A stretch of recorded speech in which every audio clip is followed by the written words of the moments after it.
All right, it is finally picture day.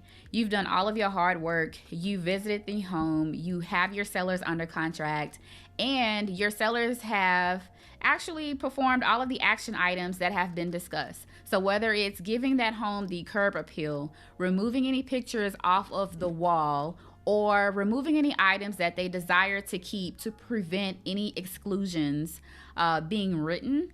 So, once that's done, we are going to possibly meet our photographer at the home. Now, it is not required for you to be present, nor is it required for your sellers to be present. That is, if a key has been left at the home or if you have already attached a lockbox to the door.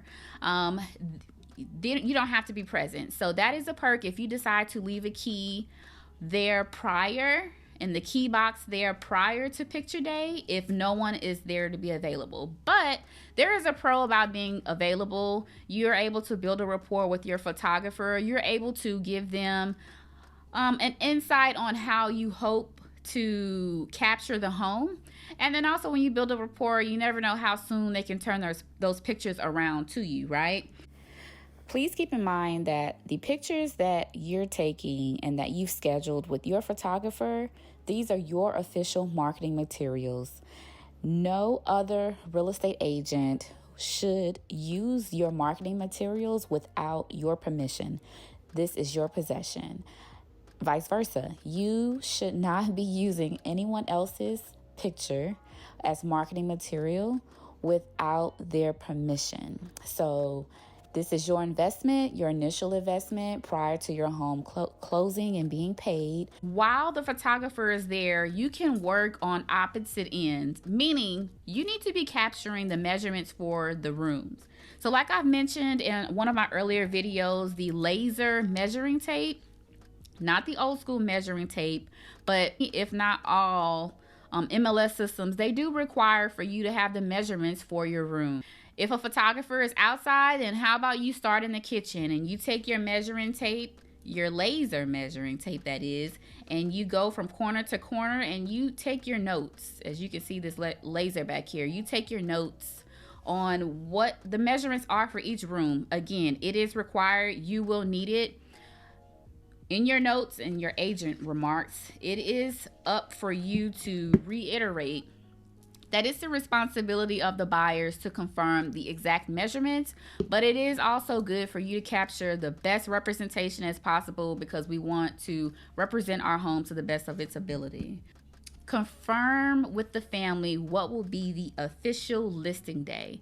If the seller has done all of the good work as far as getting the home ready and prepped, what's going to be a good day for us to kick this off? Now, I did mention in a prior video that Thursdays is typically a hot day, or traditionally it was a hot day in order to list the home on the market. Now, that's generally because we try to prepare the homes for the agents who are pulling listings to show their buyers who are traditionally working through the week and they can't take off from work, right? And they can only view homes on the weekend. And also, you have to keep in mind that you want to keep your days on the market attractive, right? So if you put the home on the market on a weekend, and especially in this climate that we're in right now in Texas, it's more attractive the less days that it's on the market. Now, keep in mind, the point of me mentioning listing the home on a Thursday is to actually not waste days on the market. Days on the market kicks off the first day that you list your home within the MLS system. So if you list your home on a Monday and the activity of traction doesn't pick up until closer towards the end of the week, then you're kind of wasting days. Again, every day is a great day to list a home. However, as I mentioned in the video, a lot of traction picks up on Thursday and after.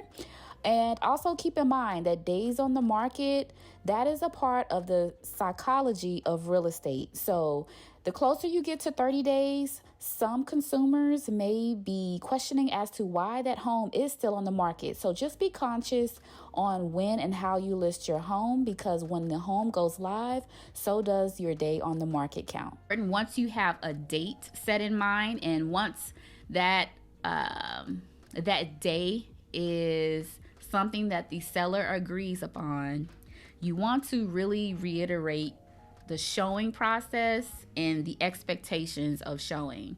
So it is expected and it is healthy for the sellers to leave the home when the buyers are coming. This is also a good time for your sellers to share any accommodations that need to be met. So, for example, if there's anyone that has a single family and the grandmother has to stay at home with the child and there's only one car and they need to stay in that home. I've shown a home where we couldn't see inside of one room because the family was in there. With situations like that, you just really have to be accommodating, but you also want to communicate that to all of the buyers just so it won't throw them off. So you may want to move a little strategic, maybe take a picture of the room, what it was like before it was sold, or I don't know, just find a way to be creative. Explain what the process is like. Ask what are the good days for buyers to come see the home. With a lot of people working from home right now, some people may not be able to show the home until after 5 p.m. evenings through the week. Maybe on the weekends they can leave the home and they can show home, you can show the home all day. But have that expectation, have that schedule in hand, just so everyone can be on the same page, because we want to protect everybody across the board, right? We don't want any surprises. Don't want anyone walking into the home where they're not expecting them, right? This is also a good time to pick up a copy of a key from your sellers. Now, this copy of the key you're going to put into your lockbox, whether it's your super key lockbox or it's your own home manual lockbox that you've purchased from your home improvement store. Nowadays, if there is a keypad on the door, a code can be shared. And, hey, we're in the new time, so there's nothing wrong with that. The good part about going the digital route is that you can control the super key and the hours that someone can access it through the MLS system. But what I'm saying is that with a lockbox, once someone has a code, then they can verbally give it out to anyone. That's the only con I don't like about it. The good part about a regular lockbox that you buy and you have to crank up the code is that you don't pay a monthly fee. But with the super key, you have to pay. But I do like the ability to control whether or not someone can access it. With a matter of going through the app, you can control whether or not someone can have access to it. But with the door keypad, I'm not 100% sure on how, but I know that there's different brands and different capabilities, and I won't be surprised if there is a capability to control what codes can access a home or not. This is a good day to prep yourself to put the sign in the yard, right? It's picture day. Now, keep this in mind. When your photographer is there taking pictures, the sign cannot be in the picture. After your photographer is finished taking pictures, this should be an exciting day for you to put your sign in the yard. By this time, you've ordered your sign, you've waited, you didn't have to rush. If you're putting a stake in the yard, then you just quickly put it in the yard. Now, if you're putting a pole in the yard, then you may need a hammer, you may need manpower, or you just may need some muscle just to get it done. But that's an exciting moment because that makes it official. And just make sure you capture some personal pictures, even if it's with yourself or even if it's with your sellers. You just want to capture that moment for marketing purposes, and also to remember it. Now, this isn't required, but this is just something to think about, right? So if you have a seller that's selling their home, and let's say they've done all this work, they've put in new tile, new carpet, and they don't want to mess it up. Or if it's raining and you have a lot of traction going inside of the home, there's pros and there's cons to this, but little booties, right? So the little booties, you can have a sign there to, tell people, hey, please place booties on.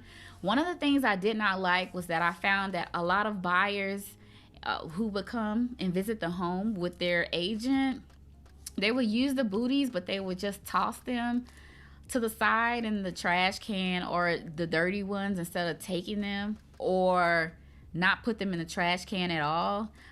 It was just tacky to me. The good part about it is obviously they were using it and preventing from the traction from outside to dirty up the home. So it may be cute to have a little sign, give directions on what may please the sellers in their home. You may want to tell them, don't do this, do that, please see this, take a card. Just marketing tactics to sell the home.